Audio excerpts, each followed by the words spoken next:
Sirkand kaunti ma Homa Bay riwruok kod riwruoge mopogore ma ok mag sirkal ochako gedo mar boma ma ibiro tii godo e timo ohala kod pur e lowo mantiere e kiewo mag gwenge ariyo ma osebedo ka yware thuolo mokalo.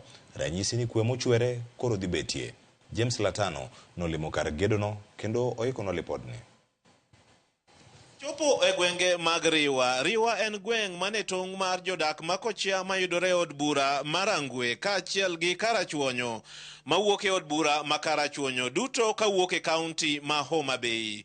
Ogendni ariyogi e higni mokadho nobedo kod tulo ka gilaro lobni mariwa, wach mane okelo sigu kaachiel kod aginga manokelo lal mar mier, mwandu kaachiel kod ngima ma nomiyo gwenge mariwa ojwang' kuom higni mokadho.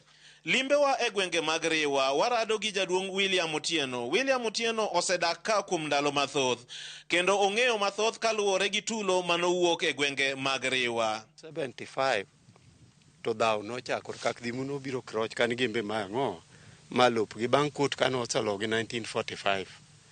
Koro kanyo dhaw beta koro kokaw 10 years to wanyalo dhaw gi kak dhimu. After 10 years wanyalo dhaw gi kak dhimu.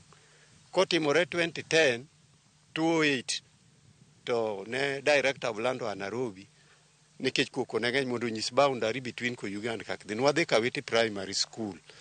Koro kanye mane director of land osome boundary kaka noti.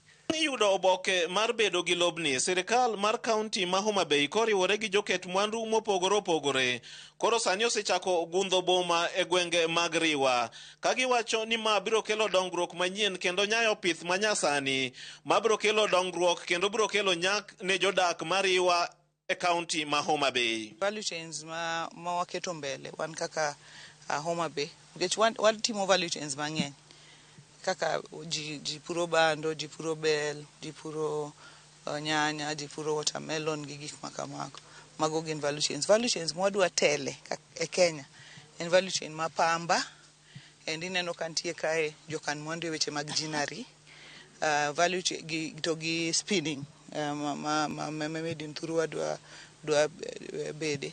Value chain mar rech, ineno ka wan gi Victory Farms kae gidwa ni mondo gitim fish processing ka ko nyalore. Mano value chain mar edible oils.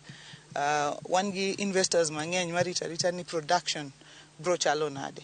Wang'eyo ni Riwa biro kelo tije ka, but in addition to that Riwa biro kelo nwa skills manyien ma waonge go, nikech kembe mabo biro ka biro puonjo jowa tije manyien. En lo manochwero remo to koro sani en lo mabiro kelo nyak kaachiel kod dongruok ne jodak ma Karachuonyo kaachiel kod jodak ma Kochia, to moloyo obiro bedo mise mar kwe ne ogendnigi. James Latano, Ramogi TV, koa e kaunti ma Homa Bay.